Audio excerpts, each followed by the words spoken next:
That's right, Andrew. The offense really struggled to find some firepower to take down the Badgers, but the defense surely was strong.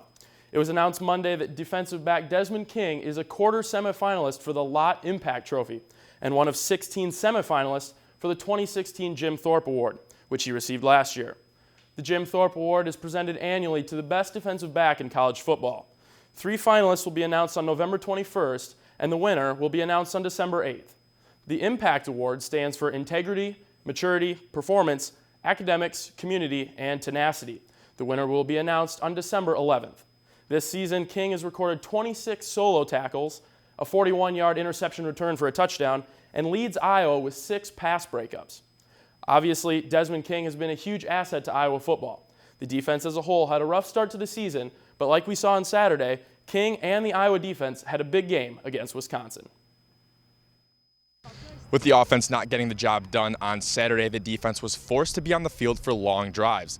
Led by Desmond King and Josie Jewell, they were able to go blow for blow with the top-ranked Badgers. With both teams clamping down on the defensive side of the ball, the Hawkeyes were able to make a few key defensive stops to keep them within reach of the Badgers. A missed field goal and a goal line stand where Desmond King recovered a fumble in the end zone helped the Hawkeyes keep it close and trail only 7-6 at the half. We felt like we got out pretty good on them in the first half. Second half, just got to come out even better. The defense did a good job of bending without breaking, but they could not seem to get off the field quick enough, letting up a couple big plays through the air that kept Badger drives alive. You just got to understand it comes down to execution and discipline during a game like this. It's huge for, we're going up against a great team to be able to, be disciplined and be able to execute on the plays that you need to execute on those 3rd and 1s. To be able to make them punt and stuff like that. With the 4th quarter looming and still trailing the Badgers, Jaleel Johnson came through for the Hawkeyes with back-to-back sacks to force a much-needed punting situation for this defense. I didn't plan on really getting no sacks. I mean, that wasn't really in my thought process, but, that really just comes from just working hard and do what I got to do. With the offense staggering, the worn-down Iowa defense was not able to make the stops it needed, leading to a Wisconsin field goal to make it a 2-score game with a minute and 24 seconds to go in the 4th quarter. Desmond King returned the ensuing kickoff 77 yards, but the Hawkeyes only managed a field goal and fell short to the Badgers. By the end of the game, Iowa's defense held one of the nation's best running backs, Wisconsin's Corey Clement, to only 3.8 yards a carry. Reporting from Kinnick Stadium, this has been Colin Murphy, Daily Iowan TV Sports. We'll have more Iowa football on Thursday's show. Another Iowa team that had a bit of a rough weekend was the women's volleyball squad. Over the weekend, they faced not 1 but 2 top 5 opponents. The Hawks opened up the weekend against number 3 Minnesota. Aaron Erickson was at Carver Hawkeye Arena to recap the matchup. The Friday night matchup between Iowa and number 3 ranked Minnesota came down to 5 sets, and in the end, it was Minnesota who was the victor, winning by 4 points in the final 5th set. Here's what Coach Szymanski had to say of a valiant effort from his Hawkeyes. I feel for our gals tonight, I really do. I think we had premium opportunity there. And it's not about the end of the match, it's about the whole match. And our opportunity was strong, and our performance and effort was strong. This one stings, we were right there toe-to-toe with one of the best teams in the country and certainly the best blocking team in the country.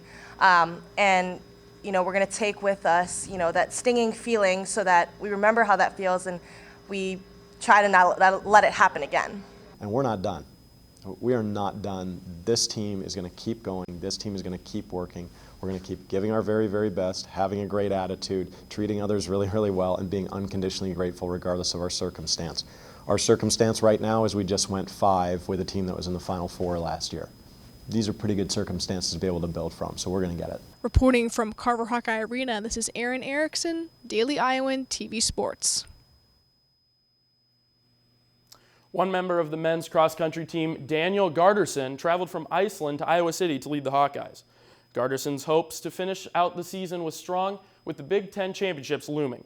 Will Silverstein has more.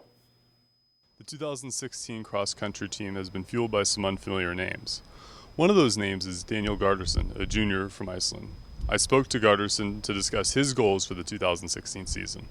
Garderson has lived in Iowa City since he was in high school, but not everything has been easy. I've lived here for a pretty long time, but I still, blank on certain words and say things funny when I don't mean to, which, you know, that's pretty much the hardest part. At first it was pretty tough just because I wasn't super fluent in the language and everything, and but yeah, no, the university setting has been a relatively easy transition. Coach Randy Hassenbank has been impressed with Garterson's transition. Obviously, he's a very mature young man, and he's improving by the week. And he's got enough talent that he can really factor in our cross-country roster and do some things on the track later in the year. So I think he's got a great skill set. He's a fantastic human being, very polite, hard worker. Everything you look for in a quality person. Definitely, a great group. They're all team-oriented. They all want the best for Iowa, and they're basically working hard day in and day out trying to reach those goals. Garterson runs for track and field in the spring. It keeps you busy for sure.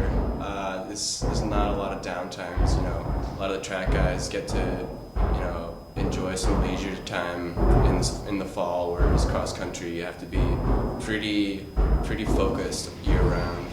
Reporting from the cross-country facility at the Recreation Building, this is Will Silverstein, Daily Iowan TV Sports. That's a wrap from sports. Andrew, we'll send it back to you.